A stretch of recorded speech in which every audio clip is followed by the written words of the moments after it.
Pues toda esta crisis política y criminal no nació ayer, y si alguien ha investigado y escrito sobre los protagonistas de esta tan oscura historia, es el periodista José Luis Montenegro, quien me acompaña esta noche aquí en Sala de Guerra. Bienvenido, José Luis, gracias por estar aquí. Gracias por la invitación, Moni. Y también nos acompaña alguien pues muy importante en esta historia, por razones que le voy a explicar más adelante. El diputado sinaloense por el PRI y ex candidato a la gubernatura de Sinaloa, siendo contrincante en aquel entonces de Rubén Rocha Moya, Mario Zamora. Muy buenas noches, diputado. ¿Qué tal? Muy buenas noches, Mónica. Muchas gracias. No, al contrario, muchísimas gracias a los dos. Pues como decía, esto no comenzó ayer, esto tiene ya varios años, pero sobre todo lo que tienen las denuncias de haberse hecho, particularmente sobre exactamente los mismos personajes que están denunciados y mencionados en esta investigación, José Luis, de la cual tú ya tenías conocimiento y venías hablando hace mucho, en el último libro incluso que tú publicaste. Aquí lo presentamos, Moni, presentamos la cuarta transformación del crimen organizado, en el que detallamos cómo, de manera pues ya estratégica, mañosa o con un contubernio absoluto, el gobernador de Sinaloa, Rubén Rocha Moya, ya tenía esta complicidad con el cártel de Sinaloa, en específico con la escisión de los Chapitos. Lo que nos confirma después la acusación de la Corte del Distrito Sur en Nueva York es que desde el 2021 pues ya había una especie de acuerdo, de pacto para operar de manera electoral a favor de Rubén Rocha Moya. ¿Qué es lo que ellos iban a hacer? En este caso los Chapitos, secuestrar a contrincantes, forzar a sus propios miembros del cártel de Sinaloa a votar por ellos y bueno, dadas esas condiciones, los Chapitos recibirían protección gubernamental del más alto nivel. Lo tenemos aquí, lo detallamos Ricardo Ravelo y un servidor en el libro La Cuarta Transformación del Crimen Organizado, y ahora vemos que parece una calca esta acusación de todo lo que hemos venido denunciando, Mónica, en un país y en un estado sobre todo que desde el 9 de septiembre del 2024 libra una guerra sin precedentes, fratricida, entre la facción de los Mayos y de los Chapos. Se decanta mucho de lo que viene en esta investigación, o puede ser que se decante de las declaraciones de los que hoy son testigos protegidos o de los que están detenidos, que fueron incluso enviados de México, los narcotraficantes que fueron enviados, o del propio Mayo Zambada? Totalmente, lo platicábamos fuera del aire tú y yo. Esta acusación que hace la Corte del Distrito Sur de Nueva York tiene una fecha de 23 de abril del 2026, pero por lo menos desde abril del año 2023, es decir, 3 años antes, hay un expediente conjunto, porque esta acusación parecería un machote o una calca de los que van a recibir Ovidio Guzmán López, extraditado a Estados Unidos el 15 de septiembre del 2023. El 25 de mayo de 2024 llega Néstor Isidro Pérez Salas, un jefe de plaza en Culiacán, el Nini, y el 25 de julio del 2024 llega Ismael el Mayo Zambada junto con Joaquín Guzmán López en el secuestro que ya todos conocemos en este rancho conocido como Huertos del Pedregal. Esa acusación viene, digamos que en espejo, están las declaraciones de Ovidio y de Joaquín Guzmán López de la Corte del Distrito Norte avalando este documento, por lo que si Rubén Rocha Moya llega a una corte, en este caso la del Distrito Sur de Nueva York, es imperativo y ya está escrito, parecería en piedra, que los testigos cooperantes en este juicio o eventual juicio serían Ovidio Guzmán y Joaquín Guzmán López y muy probablemente Ismael el Mayo Zambada. Claro. El 2021 al que se refiere José Luis Montenegro, mientras todo esto estaba sucediendo, ustedes estaban en campaña y particularmente tú, diputado, junto con todo tu equipo, pues vivieron esta historia de terror, donde pues comenzaron a bajarse, comenzaron a retirarse, a deslindarse prácticamente de la campaña en tiempo real, mientras los amenazaban y los levantaban según sus propias denuncias. Sí, déjame decirte, Mónica, que quiero ser yo muy claro en ello. Una campaña, la nuestra, que por cierto es de lo que más orgulloso me siento en mi vida laboral. Una campaña que vino de menos a más, como somos los sinaloenses, alegre, franca. Y debo decir, hice campaña yo, hizo campaña mi esposa, mis 3 hijos. Y nosotros no tuvimos ningún incidente. Lo debo decir, como es, nosotros. Pero durante toda la campaña pasaron un sinnúmero de cosas y de eventos a otros compañeros candidatos, a gente del partido, a nuestra estructura. Y déjame darte nomás 2 datos que creo que son relevantes. El jueves antes de que se diera, que iba a ser la elección, o sea, el jueves anterior a la elección del domingo, a nuestro secretario de organización del PRI, que digamos es el que tiene toda la estructura, nombre, apellidos, direcciones de nuestros representantes generales, los representantes de casilla, los que son los promotores del voto de ese día, lo sacaron de su casa a punta de bala, Mónica. Y te lo digo a tu punta de bala porque yo lo vi posterior y traía un rozón aquí en la cara. O sea, un rozón que a milímetros pues lo sacan de su casa. Y de ese día en adelante, incluso hasta candidatos. Una compañera mía, lo digo públicamente porque ella lo ha dicho, horas antes de la elección, o sea, el sábado por la tarde-noche, la levantaron o la privaron de su libertad y no la soltaron hasta 9 horas después y era candidata a diputada local. Y te puedo dar otra cita que lo dije ese mismo día. El domingo en la mañana, el domingo en la elección, el domingo en la mañana, me habla por teléfono 7:30, 8 de la mañana, nuestra candidata a presidenta municipal de Badiraguato. Badiraguato siempre había ganado el PRI. Ella 3 años antes había sido candidata a diputada local y ganó con muchísimos votos. Me habla llorando y me dijo, Mario, se acaban de llevar a mi hermano. Ayúdame. Ahorita colgando contigo, voy a hablar por teléfono al resto de las radios a decir que me bajo de la candidatura, que voten por Morena, ella pidiéndolo, pero que me entreguen a mi hermano sano y salvo. Y así fue ese día en la mañana. Por eso el discurso cuando yo salgo en la noche de la elección, y es público y está consignado, salgo yo con mi familia y les digo, miren, pues las democracias requieren demócratas, reconozco el conteo que hizo el comité electoral, el consejo electoral, pero les pido un favor, suelten a la gente que tienen privada de su libertad. Es gente buena, es gente que estaba trabajando, que estaba compartiendo un proyecto, ya cumplieron su cometido, ya se quedaron con la elección, suéltenlos por favor.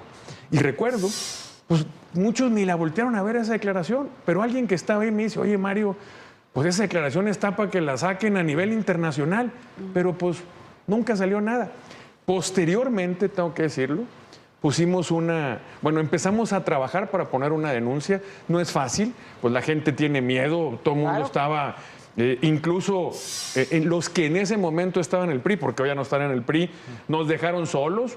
Fue el líder de los diputados locales en ese tiempo, fue a todos los medios y en conferencia de prensa dijo, oí que el candidato Mario Zamora quiere interponer una impugnación, va a ser a título personal. Nosotros ya le dimos la vuelta a la página, estamos por reunirnos con el gobernador electo, o sea, y reconozco en ese tiempo el líder nacional del PRI era Alejandro Moreno, cuando se entera, porque una impugnación, yo no sabía, yo no soy abogado, no te la tiene que llevar la firma de un abogado. Sí, claro. Y pues nadie me la quería firmar, y yo los entiendo. Hay una expresión en Sinaloa que decimos, pues nadie corretea aviones, ¿no? Y yo tengo compadres notarios, pero pues no les puedo decir, oye, incluso muchos me dijeron, ¿para qué la metes? Ya, dale vuelta a la página, etcétera, ¿no? José, sí, perdón. Y fue Alejandro Moreno el que nos manda un abogado de México, ponemos la impugnación y yo quiero agradecer mucho porque fui candidato del PRI, del PAN y del PRD, siempre estaré orgulloso de ello, y tanto Jesús Zambrano como Marco Cortés como Alejandro Moreno y yo fuimos incluso hasta Washington a la OEA a poner esa impugnación, que es un documento que pues tiene buenos elementos de mucho de lo que pasó, no todo lo que hubiéramos querido, pero hay videos, testimonios, hay de todo. En aquel tiempo se reían de nosotros y cuando leo el documento que manda el Departamento de Justicia, pues cómo se parecen. Como tú muy bien dices, igualmente con la investigación que hacen ustedes. ¿Cuándo comienza o cuándo sientes tú que comienza toda esta situación a surgir en la superficie? Porque creo que es incluso antes del 2021. Se advirtió y muy probablemente, de acuerdo a lo que dice la investigación de la Fiscalía estadounidense, pues la cúpula de gobierno en ese momento estaba perfectamente enterada. Y muy bien organizada, ¿no? Parecería que el crimen hoy día está más organizado que nunca.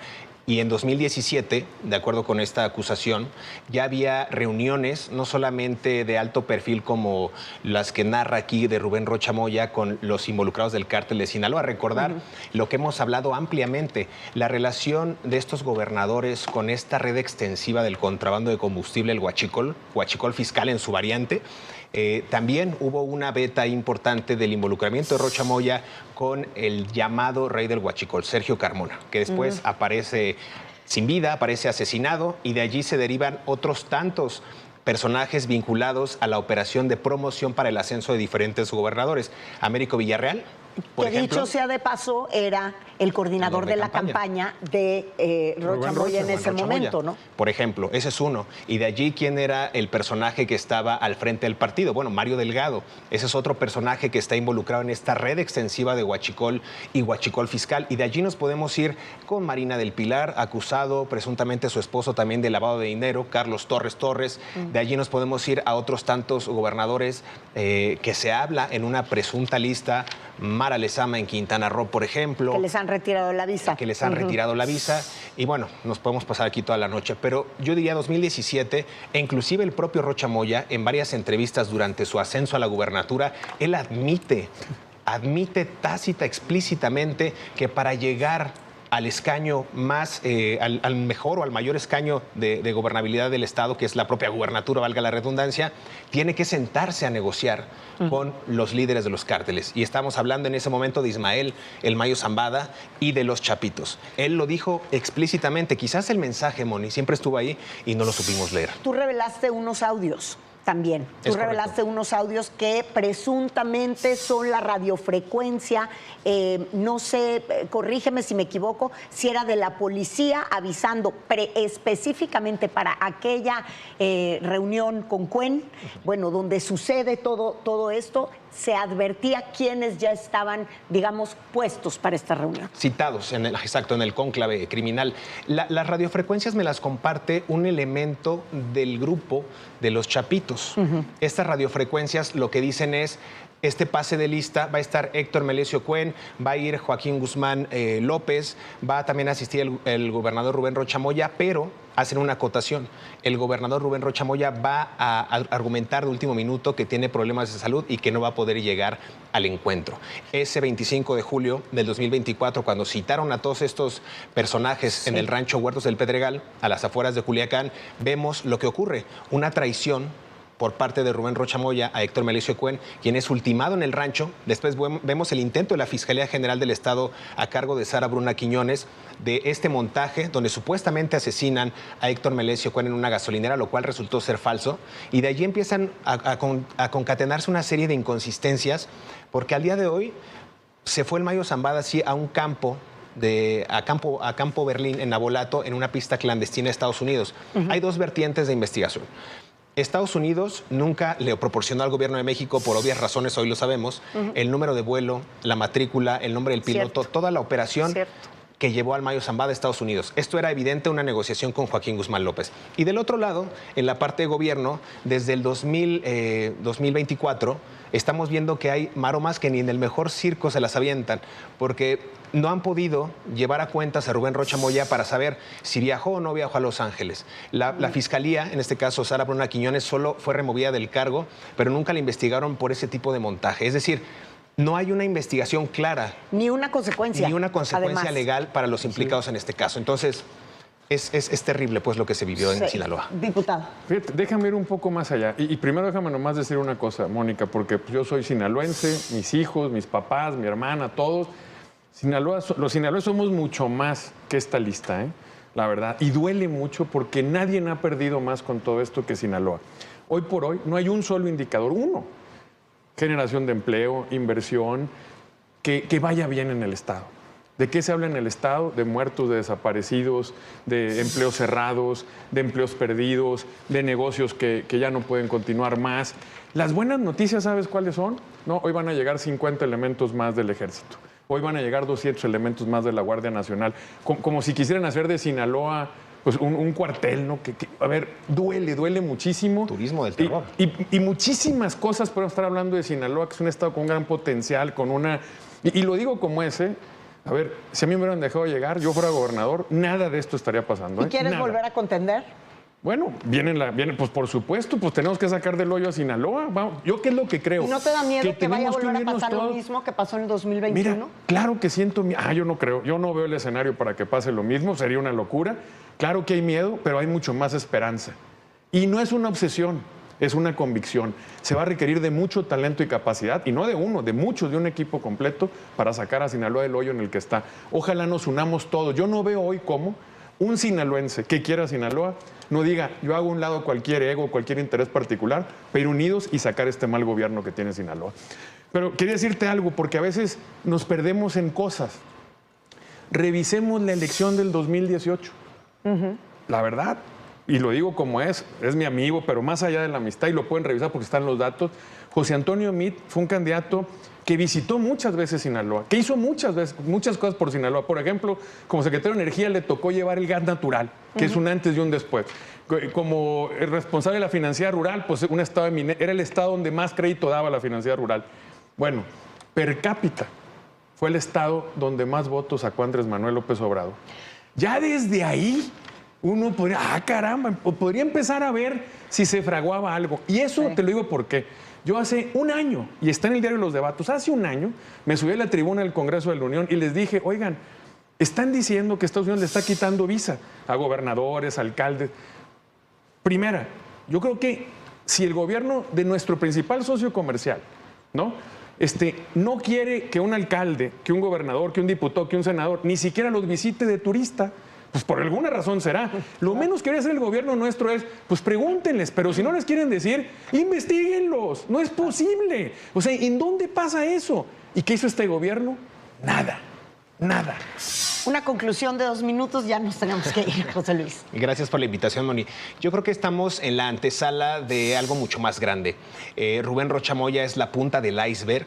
Están dejando ver en Estados Unidos que hay una inconformidad total, ya no con el crimen organizado. Y falta la reacción de Estados Unidos a todo lo que ha pasado el fin de semana. Hoy día, y lo digo con mucha responsabilidad, y no es una apología del delito, pero creo que hoy día ser narcotraficante es más rentable. Y quiero explicar por qué. Porque pueden cometer una serie de tropelías de delitos en nuestro país y llegar a Estados Unidos, tocar la puerta y tener un acuerdo de culpabilidad con una sentencia reducida, una nueva identidad, les permiten quedarse con una parte del dinero que amasaron producto de la venta de drogas y otros delitos.